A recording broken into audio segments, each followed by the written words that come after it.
Bom, lá meus amigos, aqui estamos para fazer a segunda parte da análise da participação do Ciro Gomes lá no canal do Rafinha Bastos. Repito que foi uma participação sensacional. Olha, mesmo que você não goste do Ciro, faz parte, você não precisa concordar com tudo que ele fala. Mas assistir essa participação em especial nos faz aprender mais sobre o Brasil, algumas contradições de quando a esquerda ou a dita esquerda esteve no poder. Isso não para que se faça um auto-martírio, alguma coisa assim, é só para que a gente compreenda e eventualmente cobre daqueles que a gente hoje tem maior simpatia. Então, se você é petista, meu irmão, não tem problema, vá lá, aprenda alguma coisa, discorde de outras, isso tudo é normal. Mas cobre do seu candidato, eventualmente, aquilo que você olha e fala: peraí, será que isso aqui é de esquerda mesmo? E por que eu estou falando isso? Porque o Ciro fez umas críticas muito duras, inclusive em relação a um programa que pouca gente se aventura a criticar, que é o FIES. Mas antes de eu entrar nesses detalhes, eu quero pedir a sua ajuda aqui no canal para que se inscreva, ative as notificações e, claro, se você gostar do vídeo, deixa o seu like, que isso aí é muito importante para nós.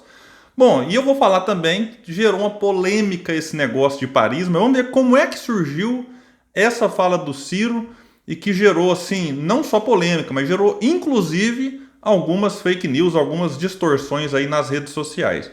Primeiro, o Ciro foi falar sobre o FIES, né, que ele fala: olha o esquerdismo à la PT. 6 milhões de jovens iniciando a vida profissional estão com o nome sujo no SPC porque o Lula pegou uma montanha de dinheiro público, passou para o empresariado privado, que gerou os maiores conglomerados de educação privada do mundo durante o governo do PT, que muita gente fala que é comunista, né? Que não surgiu nos Estados Unidos, na Alemanha, surgiram aqui no Brasil com o Lula. Quem quiser ver essa fala, o canal Cortes do Ciro Gomes, que eu já pedi apoio para vocês no vídeo anterior e reforço esse apoio, que quem criou esse canal foi meu filho, que tem 17 anos, não votou ainda, vai votar no ano que vem, e diz ele que será no Ciro Gomes. Ele fez o recorte dessa parte do FIES e colocou no canal. Então quem quiser acompanhar, eu vou deixar o cardzinho aqui em cima, ou daqui, não sei onde é que vai aparecer, e também o link na descrição desse vídeo no comentário fixo. E aí diz que os empresários receberam essa montanha de dinheiro do povo, do seu bolso, e no caminho ficou o estudante brasileiro endividado. Isso é ser de esquerda? Questiona Ciro Gomes. Que fala, né? Então você tem 6 milhões de jovens no SPC endividados com o FIES. E aí é que aparece a polêmica do voo para Paris, né? Que ele faz uma provocação, que está lá no minuto 44. Quem quiser acompanhar depois é só também pesquisar direto no vídeo, caso queira pegar na íntegra. Eu contei aqui, se eu não tiver perdido nem um segundinho para lá ou para cá, durou 6 segundos essa fala do Ciro. Numa live com 5.435 segundos, ou 1 hora, 30 minutos e 35 segundos. Ou seja, eu dividi, dá 0,1%. E você tem mais 99,9%. Aí tem gente agora que está preocupado com 0,1%. E esquece os outros 99,9%. É porque talvez não é que quer esquecer, é porque não quer ouvir. E aí esses blogs ditos, né, de jornalismo independente, imparcial, vão lá, montam, faz uma armaçãozinha e tenta simplesmente criar esse tumulto, como se o Ciro não tivesse o direito de eventualmente fazer as críticas que faz. E aí, depois de fazer uma longa explanação, mostrando as contradições do PT, da proximidade com a banda podre do Centrão, que a gente não pode generalizar o Centrão. Tem político ali dentro do Centrão que, beleza, faz parte, mas tem político muito desonesto. Da mesma forma, a banda podre do MDB. O Ciro vai lá e fala dessa relação do PT ao longo dos seus mandatos. E ele vai fazer, então, faz as críticas ao FIES. E mais na frente fala: isso é tramóia patrimonialista de direita. E ele reforça, olhando já para a câmera assim, provocando: é ou não é verdade que tem 6 milhões de garotos do FIES que estão com nome sujo no SPC? E aí ele fica um pouco exaltado e fala: então não vem com barulho não. Como foi para Paris, né, que é o que usa muito para falar sobre ele. Eu fui para Paris e vou 100 vezes, todas as vezes que me obrigarem a votar em bandido. Eu não sou obrigado. Eu sou um cidadão que escolhe o meu candidato pela melhor proposta que ele representa. E aqui, repito, gerou uma polêmica que teve gente que achou que 1h30 resumiu-se a essa frase. E o detalhe, quando ele fala que não sou obrigado, isso aqui tem uma questãozinha por trás. É porque o PT está acostumado com todo mundo se curvando ao partido. E o Ciro diz que não vai mais. E em 2018, quando ele vai para a Europa, e me parece que foi para Lisboa, nem para Paris, não foi? Nem se o Papa subisse no palanque com Haddad, Eunice e Renan, virariam aquela eleição. Todas as pesquisas mostravam a diferença gritante que teria, como teve. Mais de 10 milhões de votos separaram Haddad de Bolsonaro. Alguém pode falar, mas ele devia ter ficado e lutado. Poderia. Mas cada um age como acha que deve agir. Agora, o problema é querer impor ao Ciro Gomes subir em palanques que ele não se sentiria confortável. Então ele explica que eu vou falar aqui dessa relação dele com o PT ao longo das outras eleições. Então o que a gente tem que entender é assim, meus amigos. Muita gente pode discordar. Eu conheço pedetistas, apoiadores do Ciro que falam, olha, eu discordo, eu acho que ele tinha que ter ficado no Brasil. Tudo bem. Aí outros falam, não, eu concordo, tinha que ter ido mesmo e ele fez foi pouco, não devia nem ter voltado para votar. Olha, você tem um direito de achar assim. Então o que a gente tem que entender? A divergência faz parte. Não tem que todo mundo agora concordar com ele, todo mundo tem que discordar. Eu, particularmente, tenho minhas dúvidas se isso ajuda. Eu entendo o movimento que ele fez. Eu acho que ali era, além de tudo, algo muito simbólico do tipo, olha, não aceito mais qualquer tipo de chantagem de imposição. A eleição estava perdida. O próprio Paulo Henrique Amorim disse isso 5 dias antes das eleições, que o PT fez o Brasil cair no abismo ali junto com a Haddad e tudo mais, com aquele teatro feito. Então ele faz a opção dele. Eu tenho dúvidas se ele tocar nesses pontos agora ajuda. Tem gente que fala, não, isso é bom porque mostra para o eleitor de direita que o Ciro rompeu mesmo. Outros falam, não, mas ele tem que tentar agradar o eleitor de esquerda. Então, assim, a gente tem que dar tempo ao tempo e ver, peraí, deu certo ou deu errado. Mas é aquilo, ele quer seguir assim, a gente tem que entender e respeitar. Inclusive quem concorda e quem discorda. Faz parte, não precisa achar que vai ser isso aqui que vai eventualmente elegê-lo e nem não eleger. Isso aqui faz parte, é o que ele pensa no momento. Ele falou, e quando a gente pega assim, mas ele chamou o Haddad de bandido. Olha, se a gente entende, por exemplo, que ali o Haddad estava só na figura de vamos chamar, eu não gosto, mas vamos chamar de poste. E quem que manda naquele momento? Seria Lula. Muita gente fala, mas Lula não foi punido. Não foi ainda. Mas a gente sabe o que aconteceu com Lula e Ciro ao longo da vida? Que tipo de informação que o Ciro sabe a respeito do Lula? Então esse é um ponto interessante. Então, do ponto de vista do Ciro, ele pode ter esse tipo de pensamento que a gente não tem acesso. Então é necessário a gente compreender isso. Inclusive, um pouco mais para frente, ele vai dizer, ele faz ameaças. Quando o Rafinha fala, mas no momento você estava lá 7 horas batendo na porta para conversar, para resolver essa questão do mensalão. Aí o Ciro para e fala, a pedido dele para esconjurar o golpe. E aí ele revela, ele olha para a câmera e fala, está quase na hora de eu revelar os detalhes disso. Quase na hora. E aponta o dedo para a câmera como se estivesse avisando. Então eu volto na questão do bandido, que muita gente fala, mas chamou foi o Centrão de bandido. Tudo bem, não vou entrar nesses detalhes também. Supondo que ele se refira ao Lula, que tinha o Haddad apenas como um poste. Vou usar de novo essa expressão lá. Então, daqui a pouco, será que, dependendo do que o Ciro revelar, falar, realmente ele tinha razão? Então, por isso que eu digo, vamos ter paciência, vamos defender as ideias, as propostas, defender o Ciro de acusações, porque recortaram um vídeo como se o Ciro estivesse elogiando o Fernando Henrique e criticando o Haddad. Isso é uma montagem grotesca, digna do gabinete do ódio do Bolsonaro. Até pensar que foi o Carluxo que fez aquilo? Porque o Ciro faz alguns elogios, fala que o Fernando Henrique arejado.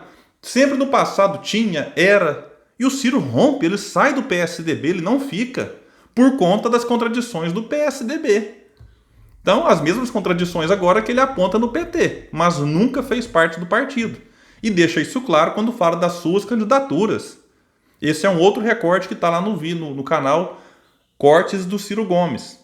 Que ele vai explicando. Em 98, ele foi candidato contra o Lula. Ele até disse, fui candidato a presidente 3 vezes. Essa vai ser a 4ª e espero que seja a última. e dessa vez eu vou ganhar a eleição para salvar o Brasil. Mas preciso de vocês, diz ele. Então, em 98 e 2002, ele foi candidato contra o Lula. E no segundo turno ajudou o PT. Em 2006, ele retira a sua candidatura. E ele até disse, eu podia explorar o mensalão. Mas não, ele retira. Em 2010, o Lula tomou o meu partido de mim, disse ele. E eu, favorito nas pesquisas. Ele se acertou com o PSB e tirou a minha legenda. Aí ele diz, engoli e ajudei. Em 2014, eu ajudei mesmo com a Dilma já desastrando o país. Em 2018, Lula mente para o povo que era candidato. Aí ele fala, aí entornou de vez, daqui para frente, eu digo, agora é cumplicidade. Vocês estão entendendo? Quando a gente julga uma frase sem entender o histórico, eu fico imaginando o que o Ciro já passou na mão do PT. Sempre tentando, inclusive na eleição passada, quando eu ia conversar com alguns amigos da possibilidade de votar no Ciro, falava, não, Ciro é um petista, Ciro é não sei o quê, ele nunca foi do PT, ele critica. Então, a gente tem que respeitar o movimento do Ciro. Como é que a gente reagiria na situação? Já parou para pensar nisso? Como que eu reagiríamos se estivéssemos lá, sendo traído tantas e tantas vezes? Não é fácil. E aí a gente avança aqui para um ponto, né, que o Rafinha pergunta, como é que você faz para quebrar esse negócio de que Ciro é traidor do movimento?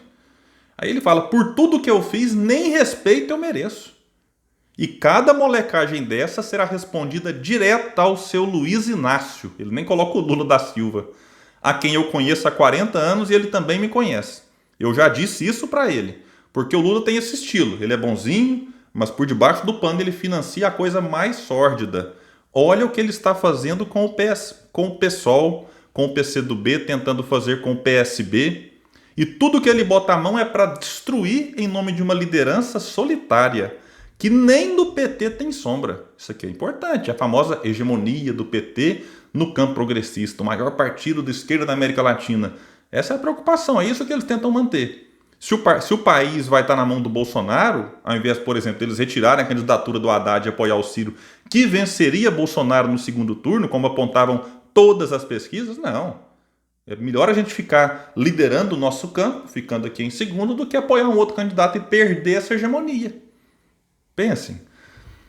E aí, mas ele diz que... Mas não é isso que precisa ser discutido. A questão é o que o Lula pretende fazer para resolver essa encalacrada trágica que o Brasil está, que ele, tendo tido 4 eleições, que não teve o que fazer. Então o que ele pode fazer agora que ele não fez nas outras 4? A ideia do Ciro é essa. Aí o Rafinha diz que houve muito. Eu vou de PT para não ter Bolsonaro. Ou eu vou de Bolsonaro para não ter PT. Ele fala, é isso. E aí o Ciro para e fala, vamos derrotar Bolsonaro para botar o quê no lugar? Aquele que deu origem ao Bolsonaro? E aí ele dá o seu exemplo. Isso é muito forte. Abre aspas. Tudo que eu falo tenho que guardar coerência. Transformei o Ceará no principal polo calçadista exportador do Brasil, sem ser sede da matéria-prima e sem ser sede do mercado consumidor. Por causa de modelo político, modelo econômico, a Grendene emprega quase 30 mil cearenses. O que ela foi fazer em Sobral, minha cidade? Acabamos de fazer uma mega siderúrgica que lutei 20 anos para fazer, parceria da Vale com coreanos. O Porto do Ceará é o mais eficiente do Brasil. A educação pública do Ceará é referência. Um estado paupérrimo. Que o povo faz piada. Mas o Ceará então é essa... Não, o Ceará é muito pobre. E mesmo assim está fazendo mudanças profundas. Aí ele vai citar que Bolsonaro, como deputado, ficava lá sozinho. Era quase que um bullying, diz ele, né? E que às vezes ele próprio sentava para tentar conversar, mediou um conflito entre o Zé Genuíno do PT e o Bolsonaro na época, ali em relação aos militares, à guerrilha, enfim. Ele acusou Bolsonaro de ser corrupto. Mas tem que falar só do Bolsonaro. Falou do Bolsonaro, levantou despesa de gabinete dele, que gastava R$600 por mês com gasolina, Bolsonaro 12 mil. Falou lá da questão das rachadinhas. Então, enfim, ele acusou agora as vendas da TAG, da BR Distribuidora, da carteira de crédito do Banco do Brasil ao BTG. A operação na véspera do anúncio da mudança no comando da Petrobras, em que um acionista lá parece que ganhou uma fortuna, vários milhões de reais.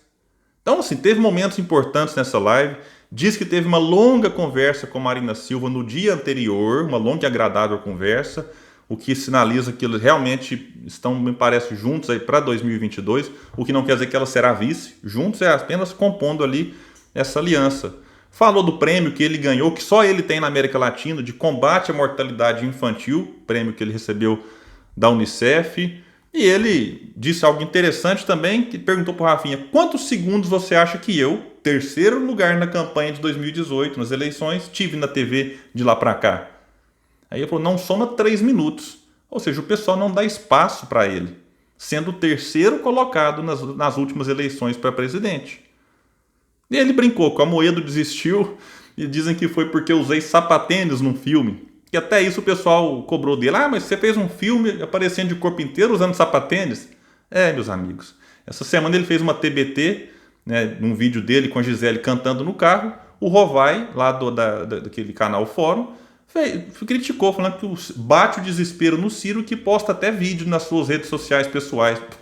Para vocês verem o nível de crítica que o Ciro recebe.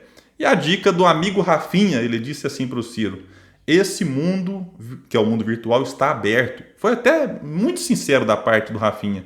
E o Ciro disse, eu vou ocupá-lo. E o Rafinha disse, quando eu vejo lá a todos com Ciro, turma criando meme, eu acho isso genial. E desejou toda a sorte do mundo para Ciro Gomes. Quem não assistiu, vou deixar o link aqui na descrição e no comentário fixo.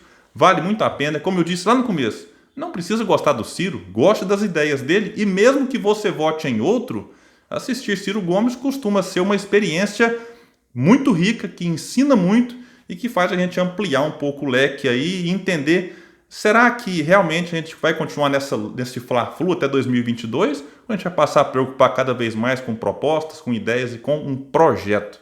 Valeu, pessoal, e até o próximo vídeo aqui do canal Politizando.